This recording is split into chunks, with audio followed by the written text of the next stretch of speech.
The airport. The good thing about the Birmingham airport, one of the good things, is it's not really ever busy. The busiest it gets is like college football season. So, I'm editing this video and I got a new browser last week called Dia. Dia is an AI native browser. I switched over from my former love, which was the Arc browser, but I found out Dia is the AI enabled browser built by the same company. The browser company of New York made both of these, but Dia is better in every way. At its core, you can pull up a ChatGPT style window on any web page that you're on and chat with the AI, but it has all the context of the web page, so there's no copy paste over into the ChatGPT window. And I was like, I wonder, since the chat window is aware of my web page, if it could pick up the timestamp that I send comments, and sure enough it does. So like, we need to blur the numbers on the screen right here. I send the comment, and it said logged at 58 seconds, blur the numbers on the screen, but it picked up the exact timestamp. Boink, right there. Pretty cool. I love AI. Check out Dia, browser company of New York. If you're still operating independently, I'd love a referral code. That's all.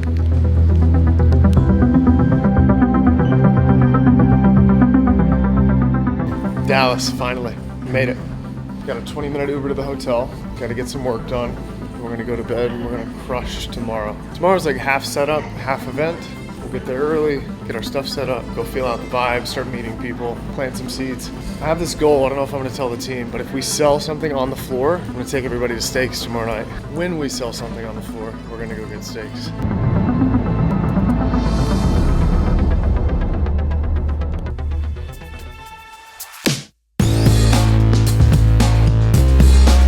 All right, so the event is right there. Across the street, yeah.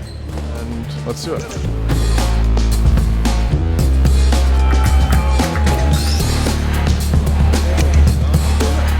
We made it to the booth. We are here, getting everything set up. We have, as our backdrop, an illustration of exactly what the product does. Shout out Luna. We've got Alex here behind the camera. We have Keith, our VP of Sales, Mason, one of our best sales reps. And we have a bunch of materials to illustrate exactly what Linq does that we're gonna go put all around the event. Super excited about this. A lot of awesome people here. Customers we want, customers we have.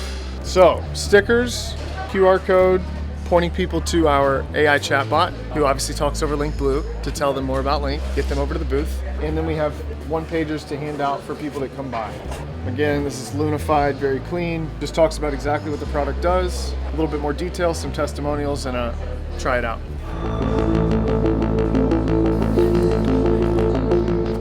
So the last time I was at this hotel was 2015. I was working at Shipped, and I was the head of city launch. So I would travel to and open up new cities for the company. The first one was Birmingham, where we started. The second one was Nashville, and the third one was Dallas. And we had really high hopes for Dallas because it was this massive metro, but turns out the bigger cities like Dallas didn't usually do as well because it was too spread out. It was too hard to make a concentrated impact.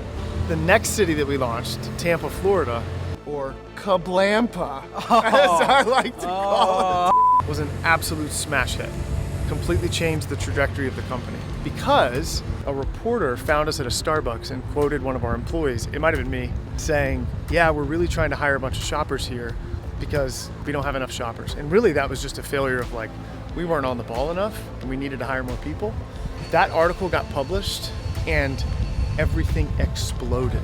Everybody started signing up. You know, most of the cities we launched, we'd have a few hundred signups in the first weekend. Tampa was like 8,000. But anyway, Dallas set us up for Tampa. This place is a very special place in my heart. So, miss you, Dallas. Good to be back. And so now, 10 years later, looking back on like my very first job, first few months on the job, trying to figure out what code is, how to do a software job, to now I'm here with our company to make a bigger impact than even Shipped made 10 years ago is a really cool feeling. Very full circle. Let's get it. Let's get it. Looking forward to really connecting with a lot of people here, Go High Level, seeing everyone from different backgrounds and what they're doing in this space, and hopefully figuring out if we can potentially solve a problem for them. I am updating the prompts behind our AI agent that's texting people who are here. She is being a little wordy. Cut it back. Emily's our AI that runs behind the scenes. It's really created as part of our inbound flow to help engage clients, walk through the process, get them connected. It's something that we've been building in the background for some time now. Now, Emily is our current host for anybody that wants to engage us here, help drive traffic to our booth, continue to engage them. Emily is going to be our best friend today. You were the first one that I had no prior connection to from YouTube. Yes. That's awesome. That's super awesome. And this is the first time I've been recognized in public just from YouTube, and I was like, would you want to do an interview with us? And he said, sure. So tell everybody about you, man. Yeah, so I'm a software dev. I was working at a company. I decided to quit my job in March and pursue entrepreneurship. Let's go. I've got a SaaS that I'm starting, and that's pretty much it. I don't got a whole lot. I've got so many questions, but I think the most important one is... Ask me a few, whatever you have. Yeah, so what's the biggest piece of advice you have for an aspiring founder? Just start. But you've already done that, so. The second best piece is keep going. Okay. Yeah. Honestly, one thing that I got out of your videos heavily recently, and this has been something that's been kind of personal for me, is we've been discussing starting a family at some point. Yeah. And something that's worried me is, how do you manage startup life and also have a couple kids at home and a wife? The honest answer is that's all I do. Like, my whole life is work and my family. We have friends, like we have a social life, but it doesn't look like other people's lives. Yeah. Being a dad and being co-parenting with my wife, not just us being married, has stretched me and forced me to grow in so many other ways. Like, it is not a subtractive effect. It is an additive, multiplicative effect to your abilities, your mindset, your vision for the future. Like, I can't recommend it enough. All right, my last question. Yeah. When you go to make a decision, how do you know you're making the right one? You don't. You definitely don't. Here's what happens. Like, when you're an infant, when you're a baby, our whole life is just making decisions, meeting contact with reality, seeing what happens. That never changes. I think what happens to most people is they exit the learning phase and they just kind of stop making decisions, right? They fall into a job, they fall into habits, and they don't challenge themselves, they don't grow, and they don't make any decisions they don't know, they're not certain of the outcome for. Entrepreneurship and any kind of risk taking is just making any decision. It's deciding to pursue this path, this product. And eventually what happens is you actually build an intuition. You make enough decisions, so many of them are going to be wrong, but eventually more of them will be right. And over time, you have a gut feeling about what's right and what's not that's been trained by that experience. But that's kind of what just start means. It's like, just start making decisions. I appreciate it so much. Absolutely, Thank man. you. I appreciate you. Yeah, absolutely.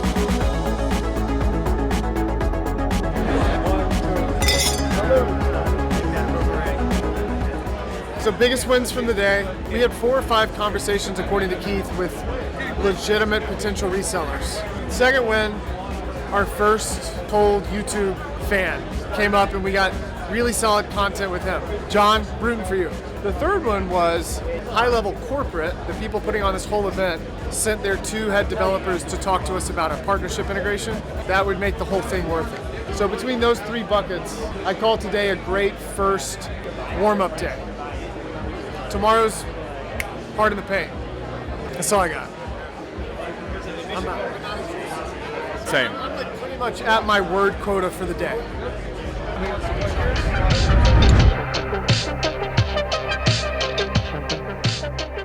My legs are finally not as sore today. Day 2, after some great Texas barbecue and a good night's sleep, we are ready to crush day 2. This morning already, before 9 a.m., we had a lead come by the booth that's been in our funnel for 6 months, and they recently expressed interest in reigniting the conversation. Met with Mason, gave Mason an in-person hug, and we're gonna sign him while we're here. Call him. Day 2 of a conference is usually my favorite. You've met people, you've made friends on day 1, everybody's oriented themselves, they know what's going on. Day 2, they hit the ground running. They still have all the energy. You're towards the beginning of the conference. It's not day 5, 6, you're fatigued. We've had so many incredible conversations at our booth, both with existing customers, people in our pipeline that we're following up with, and then people who've never heard about what we do, but are amazed when they see the results. I love conferences, I love events. I get so much energy from environments like this. We just wrapped up lunch. Other people are slacking. We're about to get back to the booth. Keep hitting it hard. See you there. Oh, these are the founders.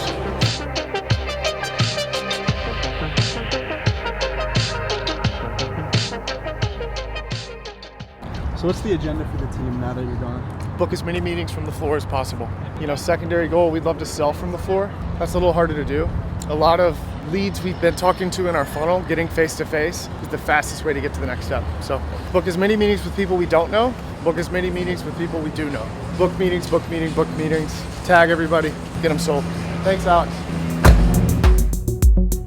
Nuances as far as like how the hardware works and how we're able to enable this. Are you open to like a more structured conversation maybe sometime next week of here's how I could talk you through what it would look like as you scale? Because I think understanding how you need to build for scale will like inform how you would build the pilot. If it works, great. If not, you at least know. Absolutely.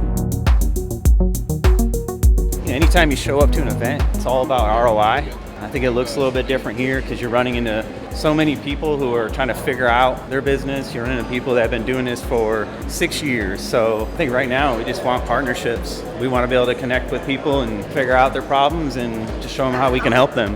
Where most folks use us is as part of their sales process, being able to leverage the personability of iMessage because you're probably messaging your partners with your iPhone. It's not coming through an SMS. It doesn't have like stop to opt out language in the first message, but also then be able to have automation and insight and visibility via the CRM.